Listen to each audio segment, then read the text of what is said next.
So today we're just 3 miles from the Natural History Museum at Transfiguration Church.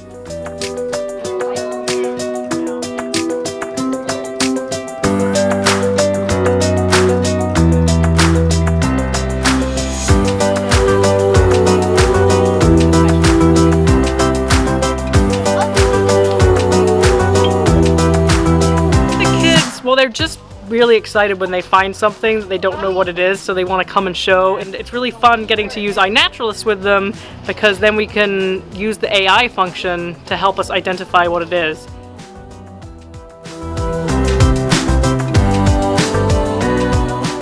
So far we found a lot of different things. We found a lot of spiders today, we found some worms, a ladybug. Okay, it's coming up.